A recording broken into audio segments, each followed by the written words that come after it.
Good afternoon, ladies and gentlemen, or good morning or good evening, whichever time that you're viewing this video. My name is Greg Napier, and I'm coming to you from my home office here, and I want to share with you something that's vitally important that a lot of people mislead themselves or overlook or just don't pay attention to it.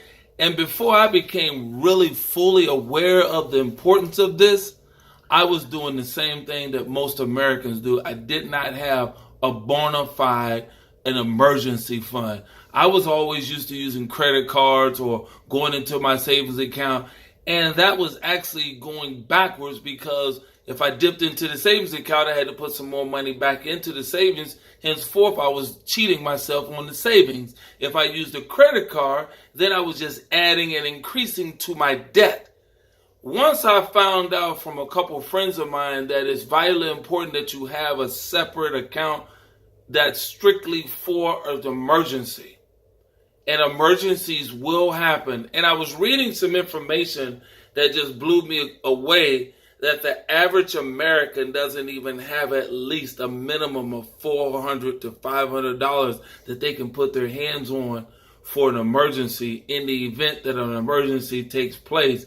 And I thought that was very, very alarming. And so I started doing some further research, and I had a couple conversations with my wife, and I said, you know what, honey, we need to establish an emergency fund so it's not an emergency, it's going to just be an inconvenience.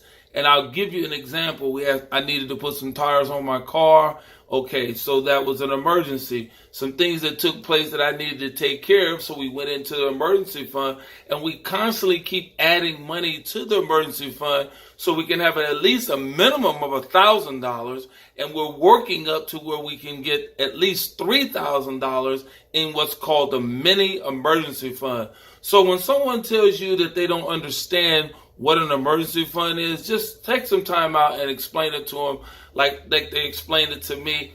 I'll have some information below this video that you can go and find out further why I don't know if it's considered the middle class or the rich or the poor, whatever the case may be, but it was alarming to me to find out that so many people just didn't understand the significance behind having an emergency fund. And like I said earlier in the video, it's not an emergency for me and my wife. It's an inconvenience because we're able to go ahead and take care of it by dipping into that money, and then we constantly put the money back once we've taken care of that inconvenience.